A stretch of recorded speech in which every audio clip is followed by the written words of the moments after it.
Brasil, Armando, para te falar uma coisa, o Brasil já está praticamente desacreditado com os pastores. Você aqui no Brasil falar que você é pastor, tipo assim, em meios seculares, tipo assim, eu falei, sou professor, sou escritor e tal, dá palestra, você se identifica como pastor, o brasileiro, na mente dele, já você é um burlador, É um você é um picareta. seringueiro. É um picareta, já. Exatamente.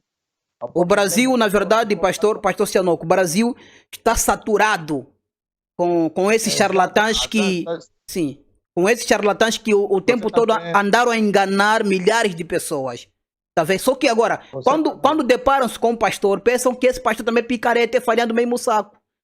Mas ainda existem Exatamente. pessoas honestas neste mundo. No Não, caso deste pastor que ainda acabaste de existe. fazer referência, não é fácil.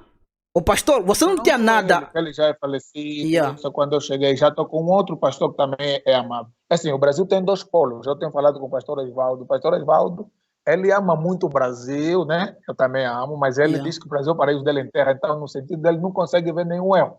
Já eu falo sempre assim, que eu vejo dois polos no Brasil. Há yeah, aqueles pastores que eu procurei quando cheguei, Armando. No Brasil, quando você me cortou, estava para falar isso. Tem uma pergunta sagrada. O irmão yeah. está trabalhando. Aqui a pergunta é se você está trabalhando. Então, tem pastores, quando ouviam, já tinham assim, ele está vindo da África, aí você vai trazer despesa, está vindo da África. Primeira pergunta, está trabalhando? Não, não está trabalhando, então já te descarta, já te inventa uma desculpa e vai. Quer dizer, aquilo foi me criando assim, também mágoa para os angolanos numa fugiram, o país brasileiro também importar seu trabalho, quando disse que não trabalha, já fugiram. E esse pastor que me acolheu me perguntou, o que você faz? Eu falei, eu sou teólogo. Tive um sorriso, disse, é para teólogo. Isso aqui você tem que ter profissão no Brasil. Então, diz aqui teólogo, diz aqui até o diácono também é teólogo. Noutras palavras, noutras Teologia. palavras, meu filho, aqui não se come teologia não, cara. Então, outras coisas que eu notei, enquanto uma comparação entre o Brasil e Angola, Yeah. Tavares, se um pastor de Angola larga o emprego para trabalhar na obra, é visto como um herói, é visto como alguém que largou as coisas para se dedicar na obra de Deus. No Exato. Brasil é o inverso. Ser pastor, tem alguém com um pastor falou assim, que vive de obra é pedreiro. Quer dizer, você deixar as coisas de secular para trabalhar na obra, primeiro, você vai ser visto como um cara folgado. Então, aqui os pastores são pedreiros, são eletricistas, são canalizadores, são padeiros, são... E o Brasil, assim, valoriza o trabalho. Oh, sério? Então, O pastor não, não pode viver do evangelho a tempo integral, da igreja a tempo integral? Tem depende, que exercer alguma depende, profissão? Uma outra atividade? depende, depende muito da igreja, mas na sua maioria, os pastores, e isso até falo com um pouco de pena com alguns pastores mais chegados que eu converso, quase não tem muito tempo para preparar o sermão, porque já vem cansado do trabalho. Yeah, yeah. Trabalham muito, trabalham secular, depois vêm para preparar, para... Então, essa é a diferença entre o Brasil e Angola. Quem vive mais da obra no Brasil são aqueles pastores presidentes, aqueles pastores grandes, pastores normais, também tem que ralar, vão ralar e tal.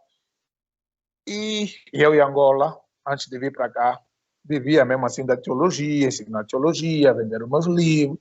Mas a realidade do Brasil não é essa. Quem consegue viver de teologia são aqueles doutores, PhDs, aqueles que já estão lá no topo. Silas Malafaia, Marcos Feliciano. Esses, até esses são pastores presidentes, não são muito teólogos, são mais pastores. Yeah, yeah. Digo mesmo teologia como nós, a gente, acadêmicos, são mais, chamam o Vailate, tinha o Antônio Gilberto que já faleceu, Branconato, outros pastores. Tá? E o reverendo A lista de Nicodemos teólogos também é mais teólogo. conhecidos do O Brasil, reverendo esses Nicodemos é pastores às vezes teólogo. aparecem. Exatamente. Esse vive de teologia, é teólogo, Yeah. Hernandes Dias Lopes, e por aí fora. Então, Tavares, essa é praticamente a realidade que eu encontrei no Brasil.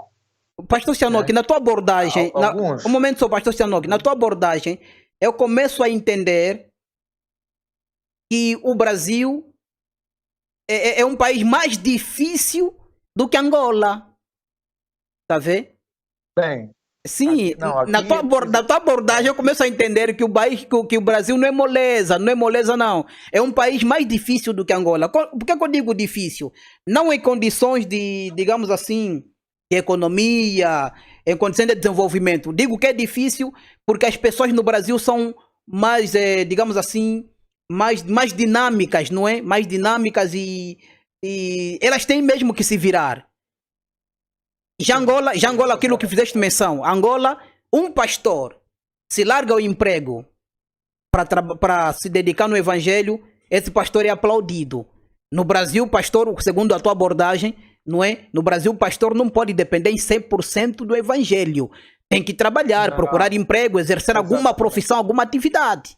Já é bem diferente da Angola. Quer dizer, os pastores cá em Angola, afinal de contas, estão folgados. Estão folgados. Apesar de que não são todos, né? Porque nós conhecemos pastores como pastores das assembleias. Muitos deles também trabalham. O pastor que já fez parte da assembleia, eles trabalham, não é? Da assembleia. Sim, alguns é dividido. Eu falei aqui que eu nasci e cresci na Metodista. Exatamente. Na Metodista, onde eu cresci, falei sou neto de um reverendo. Na Metodista é assim, é proibido o pastor trabalhar no secular. Eu não sei a Metodista daqui do Brasil, acho que deve ser a mesma coisa, mas a de Angola até bom. Por quê? Porque a Igreja Metodista Unida em Angola já criou um quarteirão de casas pastorais. Significa que o pastor, quando é nomeado pastor de uma igreja, já recebe uma casa para morar com a sua família, recebe salário e ele trabalha na igreja, vai 8 horas na igreja, sai para almoçar, volta. Sempre assim, o dia dele de descanso é segunda, ele fica lá atender o pessoal. Então, ele é proibido. Se ele quiser trabalhar, por exemplo, há pastores metodistas que foram trabalhar, outros foram se tornar deputados, tem que renunciar primeiro o lado eclesiástico e vai trabalhar. Quando achar que trabalhou, quer voltar, deixa aquele, não pode trabalhar aqui, trabalhar ali. Não pode fazer duas atividades em simultâneo. Não pode. E aí você tem todo o tempo para você se dedicar na obra. Agora, na Assembleia de Deus de Angola, alguns trabalham a tempo integral. Quer dizer que também tem que ver quem é o que vai trabalhar, quais são as condições para te aceitar. Nem todo mundo. Por exemplo, você entrevistou o pastor Rivaldo trabalhava a tempo integral, recebia salário da igreja. Naqueles tempos, há muito tempo. Ok. Então, é praticamente essa realidade que eu encontrei aqui no Brasil. Agora, uma comparação do Brasil e Angola, antes de falar, Tavares, meus filhos estão aqui, se eu chamar e perguntar para eles se querem voltar para Angola, vão dizer que não.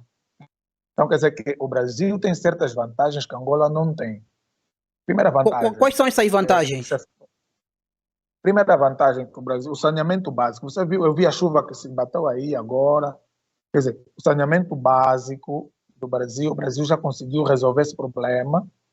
E quando eu conto para eles que nós ainda temos tanque d'água é água parada, e tem casa que corre água, quer dizer, ainda vende água para o vizinho. O brasileiro assusta quando você diz que tem pessoa que vende água no outro. Yeah. No Brasil isso não é possível, já não acontece. Não. Outro aspecto é merenda escolar. Os filhos aqui dos brasileiros, é claro que o Nordeste do Brasil também ainda enfrenta alguns problemas, mas o normal do Brasil, os filhos não podem, é proibido levar lanche na escola. A escola dá merenda escolar. E tudo isso eu partilho com o brasileiro também aqui. Falou, olha, primeira vez que Angola tentaram dar merenda, eu era pequeno, até subiu de uma professora, nós desviávamos o leite. Estavam a rir, ficam assustados.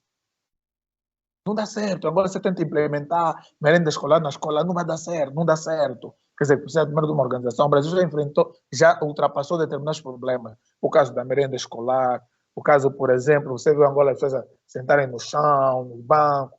Aqui o menino, o meu filho que está aqui na escola do Estado, você vê uma graduação dele, terminou a 5ª classe, ir para a 6ª classe, ou 6º ano.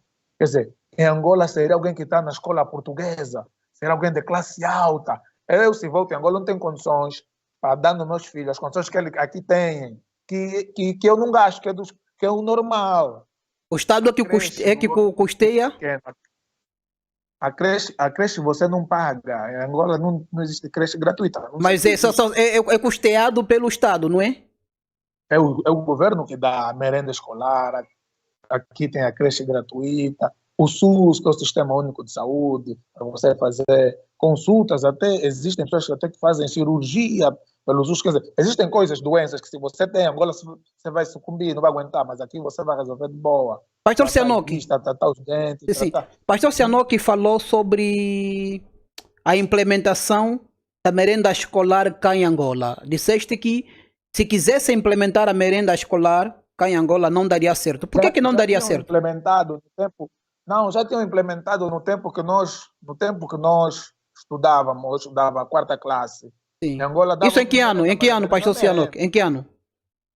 Quarta classe, muito tempo já, isso já é muito tempo, quarta Em classe. 80, Não, 70, não, 90? não, é fácil, é só fácil assim.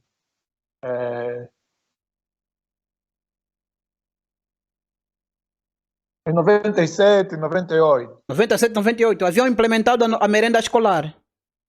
Não, não é merenda escolar, só leite, um copo de leite, Há só um para os copo de alunos, leite leite da na Late escola. Angol, Ok, ok. leite da Late Angol. Ou Mas esse leite também não chegava, porque nós, os amigos do delegado, amigos dos professores, sobrinhos dos professores, levavam o leite na casa do professor. oh. Então, nosso problema é um problema de organização. Sim, eu estudava aí na 227. Conheces bem o bairro Popular? Conheço o bairro popular, conheço. Sim, 227, quem vai para o Che Guevara, Estou a quem vai para ver, os congolenses. estou a ver. Sim. Tô a ver. Então, mas aqui no Brasil eles comem mesmo almoço, arroz, carne, feijão, né? Na Uma escola, fruta, na escola. na escola. Não, os pais aqui não se preocupam mais com a comida do teu filho. O filho vai comer na escola de segunda a sexta-feira. Tem escola, por exemplo, tem escola gratuita também para aprender violino, piano, guitarra. Quer dizer, as condições normais para Angola você tem que ser pessoa de classe alta. Teu Que filho é normal não isso? tem. Tem. Então, para não achar que eu estou aqui só falar que o Brasil é difícil, não. O Brasil tem muita coisa boa aqui em Angola. Por exemplo, as pessoas ficam com medo do Brasil. Tem muita violência, ok, tem, mas você acredita que aqui a gente pode dormir no interior da gente está a porta aberta? Nunca tivemos nem. Em Angola arrombam tua casa, quer dizer, arrombam casa, o povo ladrão entra na tua casa. Quer dizer, em termos de segurança, Angola é mais insegura. Mas é o que as pessoas não sabem.